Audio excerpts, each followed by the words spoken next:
महत्त्वाची बातमी ती म्हणजे ठाकरे बंधूंच्या युतीची उद्या घोषणा केली जाणार असल्याचं समजतंय। स्वतः ठाकरे बंधू ही युतीची घोषणा एका भव्य पत्रकार परिषदेमध्ये करणार असल्याची माहिती मिळतेय। वरळी एनएससीआय डोम मध्ये ठाकरे बंधूंची उद्या पत्रकार परिषद होतीये आणि या पत्रकार परिषदेमध्ये उद्धव ठाकरे आणि राज ठाकरे हे दोघेही युतीच्या संदर्भातली अधिकृत घोषणा ही करणार आहेत। शिवसेना और महाराष्ट्र नवनिर्माण सेना में बातचीत लगभग खत्म हो गई।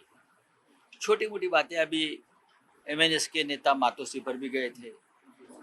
आज सुबह मेरी भी राज साहब से बातचीत हो गई। तो इतना बड़ा अलायंस है, सिर्फ मुंबई का नहीं है, ठाणे है, कल्याण डोंबिवली है, नासिक है, पुणे है, मीरा भाईंदर है और भी जगह पे हो रहा है। तो दोनों के पास कार्यकर्ताओं की संख्या बड़ी है, तो सबको संभाल कर ये अलायंस बनेगा। किसी के ऊपर अन्याय नहीं होना चाहिए, क्योंकि महाराष्ट्र में ये एक ऐतिहासिक अलायंस, हिस्टोरिक अलायंस हो रहा है। तो आज शाम तक पूरा मामला खत्म हो जाए। ठाकरे बंधूंच्या युतीसाठी लगबग सुरू असून उद्धव ठाकरेंचा निरोप घेऊन नांदगावकर आता शिवतीर्थवर आलेले आहेत। बाळा नांदगावकर हे मातोश्रीवर गेलेले होते आणि मातोश्रीवरची बैठक संपून मनसेचे नेते बाळा नांदगावकर हे आता पुन्हा राज ठाकरेंच्या निवासस्थानी आलेले आहेत। उद्धव ठाकरेंसोबत चर्चा केल्यानंतर त्यांचा निरोप घेऊन नांदगावकर आता राज ठाकरेंच्या भेटीसाठी शिवतीर्थ इथं पोहोचले। नांदगावकर यांच्यासोबत मनसेचे नेते नितीन सरदेसाई देखील होते। हे दोन्ही नेते मातोश्रीवर गेलेले होते आणि त्यानंतर उद्धव ठाकरेंचा निरोप घेत हे दोन्ही नेते आता राज ठाकरेंच्या शिवतीर्थ या निवासस्थानी पोहोचलेले आहेत।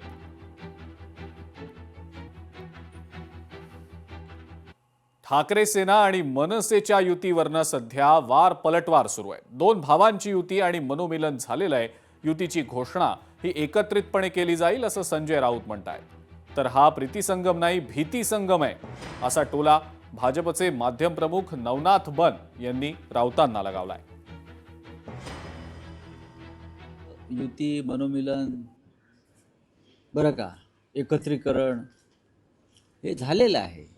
23 तारखेपासून मला वाटतं अर्ज भरण्याचं सुरुवात आहे।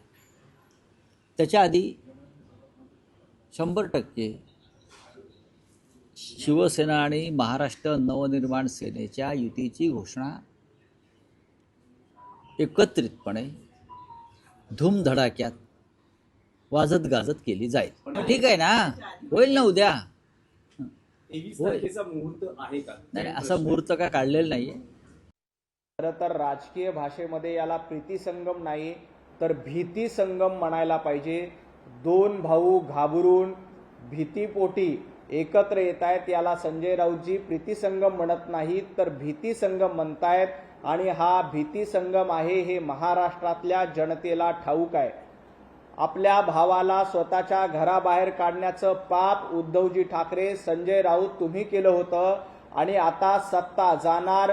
मुंबई महापालिकेत आपल्या अस्तित्वाची लढाई आहे आणि या लढाईच्या भीतीपोटी, पराभवाच्या भीतीपोटी आपल्या भावाला सोबत घेण्याचा प्रयत्न संजय राऊत आणि उद्धवजी ठाकरे करतायत। लोकशाही मराठी ऐका, पहा, जागरूक रहा।